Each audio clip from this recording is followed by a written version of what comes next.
Hello everyone, welcome to a new Booktube video, and this time it's part of the Booktube Poetry Club, created by Mark from Words Everywhere, and I'll link his introduction down below. And for this run of the Poetry Club, the poem is authored by Michael Hofmann. And I'm a bit late, because of course the Poetry Club videos come out on Fridays, so Miriam and from Between Lines of Life and Mark have already uploaded their videos, so I'll link those down below as well. And it's interesting to see that maybe I have some different interpretations than they do. Also really encourage you to check out Mark's video for a great reading, and I will also link the text of the poem if you want to check it out as we go along.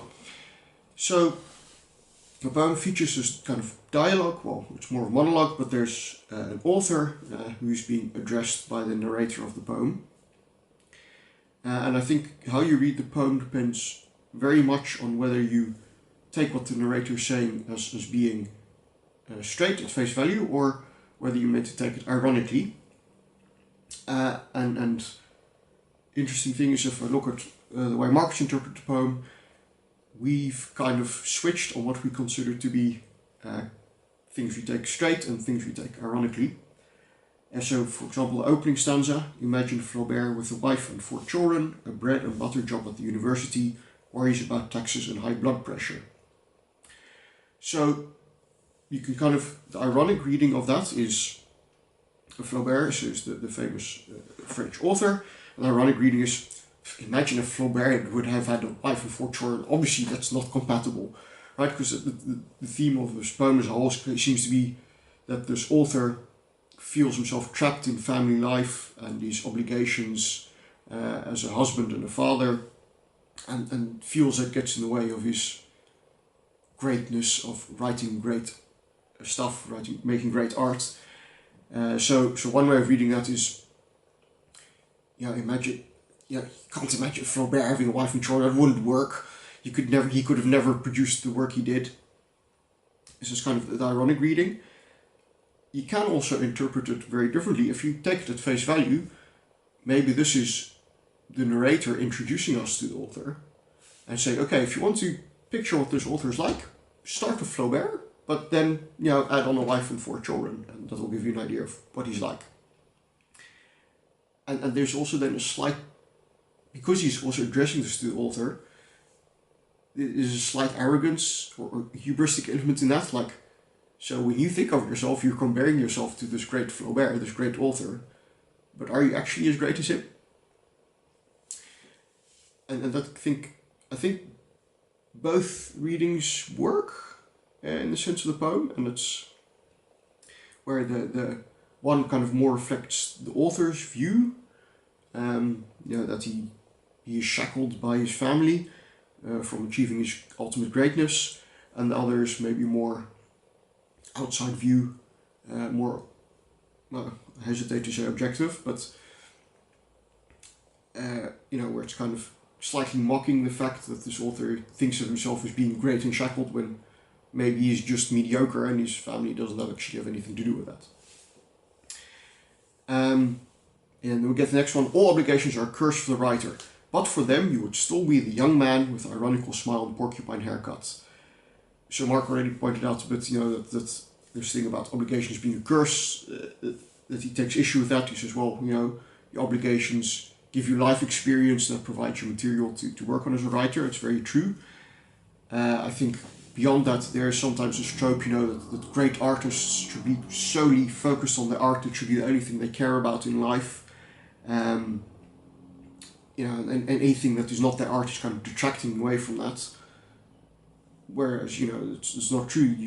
You can still produce great art, but also say, okay, I'm done with making art for today. I'm going to hang out with my friends, or I'm going to cook a nice dinner for my family, or whatever. And that doesn't make you a lesser artist just because you also spend some of your time on things that are not making your art. And there's an extra thing written here is, you say a couple of obligations are curse for the writer because it gets in the way of his art, but there's another thing there: but for them you would still be the young man. Right? So there's a longing for the freedom back, you know, when he was young and didn't have people to look after, didn't have as many responsibilities, which I think is something that many people feel, not just artists, right? They want to go back to the carefree day of their youths when they didn't have to care about anything but themselves. Then we go on, and then all of a sudden it's all her fault, presumably the wife, her calculating pregnancies. Yeah, you know, as the saying goes, it takes two to tango. You were there as well when the pregnancies happened, or the conception happened. So, you know, if you didn't want kids, you could have done something about it. And that's also kind of a certain corner of the internet. There is this kind of trope that people believe that the main reason women want children is to kind of shackle men into having to pay them child support, which is a very problematic and untrue trope. And this is kind of the same reflection of that idea. It's like, you know, if you're worried about having to look after kids, then there are plenty of precautions you can take, up to and including not having sex at all.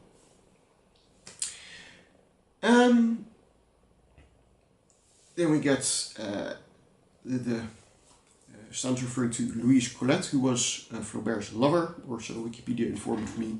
I don't know not much about it.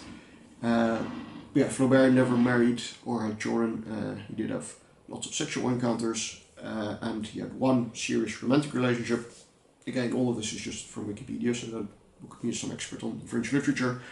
And that was Louise Colette, so, you know, these kind of authors seems to be thinking, well, you know, maybe I shouldn't have married, I should have just had this one, you know, love affair. Would have had some steamy hours and lots of letters, but never actually meeting. Promised meetings always averted. And then we get the part where I really diverge from Mark's interpretation, which is about the author's latest novel. In your latest novel, the tourist hero is shown a terrestrial black hole, a Sicilian bluebeard's closet, an oubliette, your terrifying fantasy full of his dead bastards. No doubt you'd resist the biographical fallacy.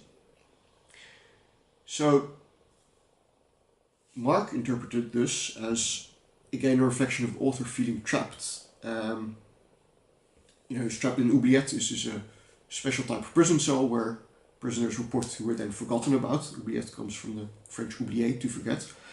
So, you know, the author really feels trapped in this marriage and in this family life. But I think there's a much darker interpretation here.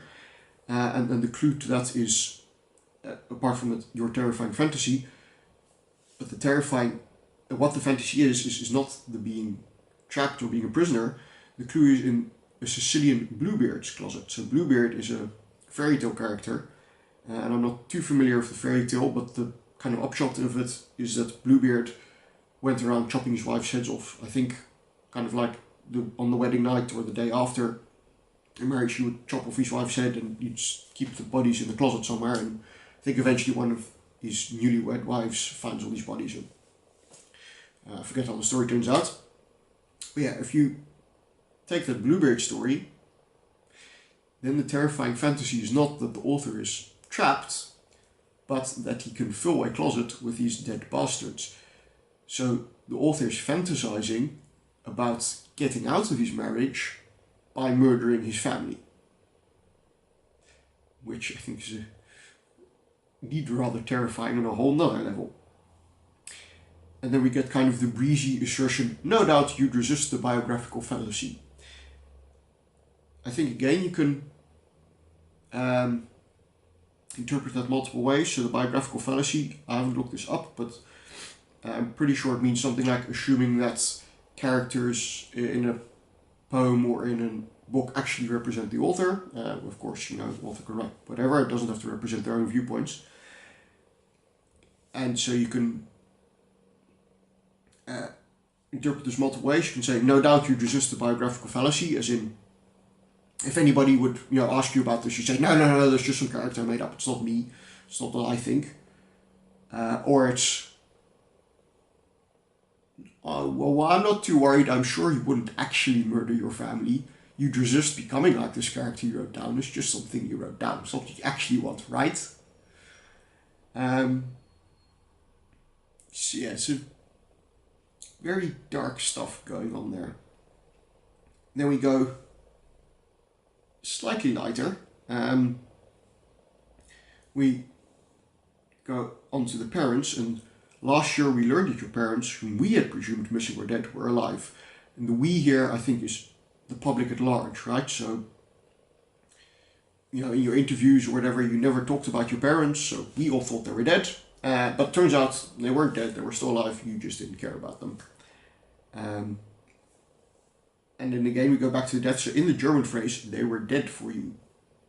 So just like the author is fantasizing about killing his family to get out of his obligations, so he's kind of metaphorically killed his parents to get out of his ties to them.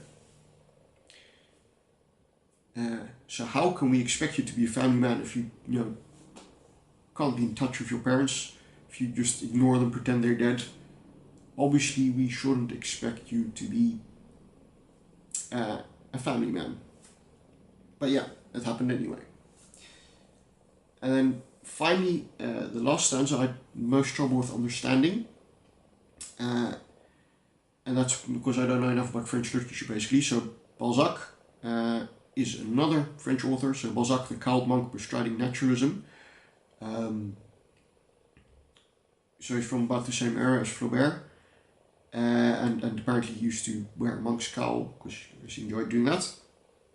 And naturalism is a subset of realism. So Flaubert was also big into realism. So, writing down characters who are as real as possible and reflect real life as much as possible. And naturalism, from the half paragraph I read on Wikipedia, is a kind of subset of realism which believes that characters are formed by their environment. So the way they are is because of their environment.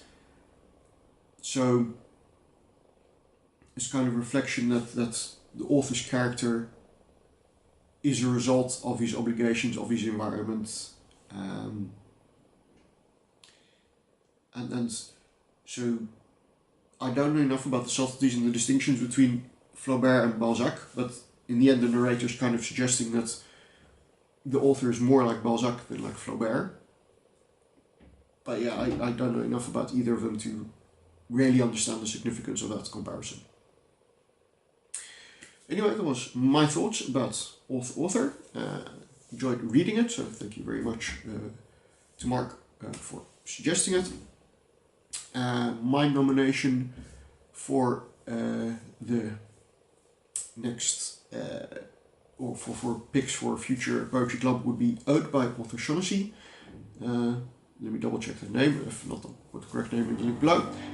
I hope you enjoyed this video. Let me know your thoughts on the poem down below, or even better, join in and make your own video about this poem. And I will see you again soon in my next video. Bye bye.